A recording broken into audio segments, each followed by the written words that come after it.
someone asked me this the other day. Someone said, God, you must be so bored of watching footage about Diana. And like, the truth is, even though I spent 2 years doing it, I'm really not. You know, if in a different life she walked in here today, like, of course I know her to the extent that I've been staring at her and I'm reading about her, but actually it's kind of weird. She still, to me, remains a bit of an enigma. And at times she does appear to almost be kind of like this blank canvas onto which we can all project. And we can all find in her what we're looking for.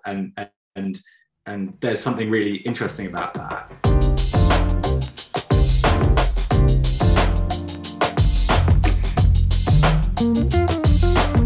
I'm Angelique Jackson, Senior Entertainment Writer at Variety, and joining me in Variety's Virtual Sundance Studio, presented by Audible, is Ed Perkins, Director of The Princess.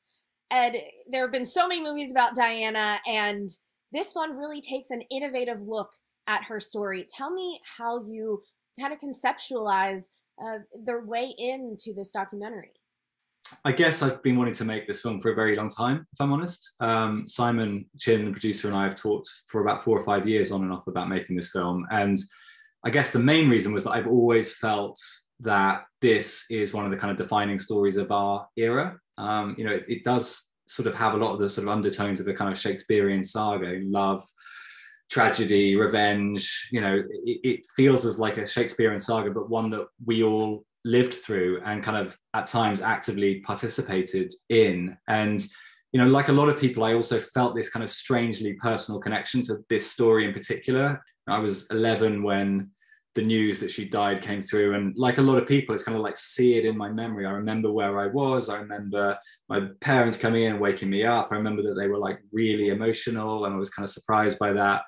But the kind of overriding memory of that day for me, which still sticks with me, was like what putting on the TV and seeing thousands, tens of thousands of people like take to the streets of London. And there's just over the next few days, this kind of national wave of public grieving, which I'd never seen before. I don't think I've ever really seen since. And I'll be totally honest, like my overriding emotion as like an 11-year-old, as far as I can remember, it wasn't sadness. It was like confusion. I was like looking at all these adults thinking, what's going on here?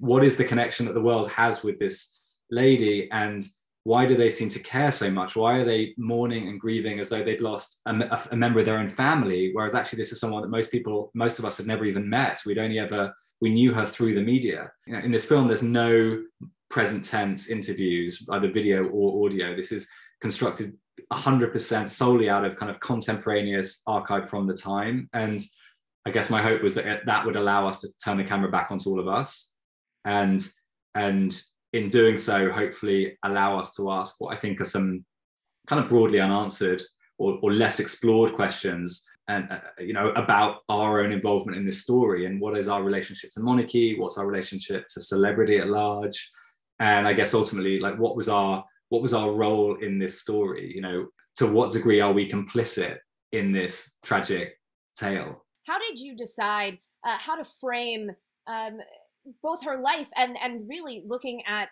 that day, that night that you remember so well as a kid in this documentary? How did you figure out how to portray that? There's so many parts of Diana's story. It's been told so widely over the last 25 years that like there's so many moments in her story that we just know and understand and instinctively kind of remember. And it was interesting to try to tell the story without those moments, you know?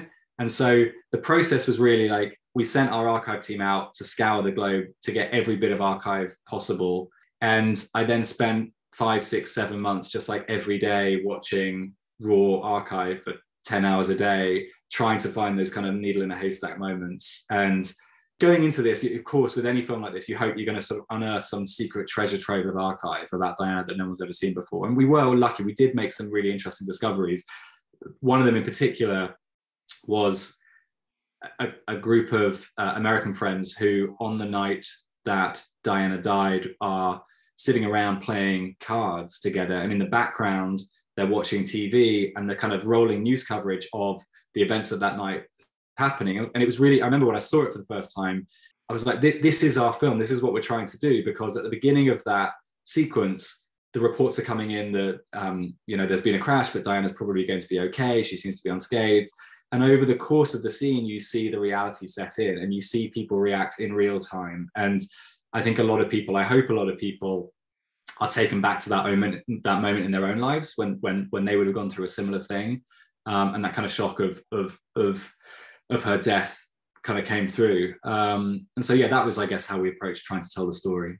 One of the things we kind of stumbled on in the edit from a filmmaking perspective is we got to a place where we were kind of able to tell the story and get from point A to point B to point C, the kind of plot points with a degree of narrative clarity, like we could understand the story, but that's when you have to try to build nuance and layers and complexity into it, because you can't just tell the story because everyone already knows the story. What is your expected reaction, if any, from the royals, especially now that we know that Harry checked out The Crown? So it is likely possible they may take in this film.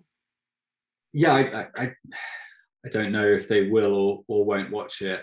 I guess I hope that if they do watch it, they feel as though the film we've made is fair and balanced. We have tried to be as objective as we can, and we've tried to tell the story that we found in the archive, but I would hope they feel it's a fair portrayal. When you talk about fair and balanced, I think one of the scenes that sticks out to me the most is the engagement interview. Yeah.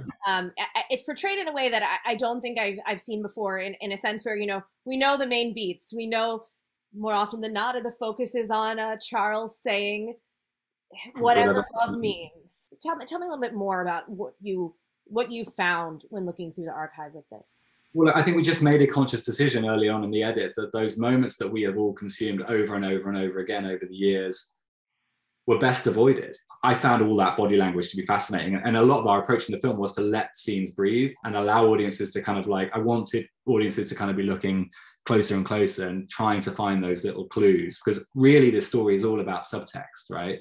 That's what it's about. And it's sort of all in there if you want to go looking for it. And it's just trying. Our job, I think, was to try to offer up little signposts here and there very subtly to kind of guide you through it, but to allow audiences really to kind of come to their own conclusions.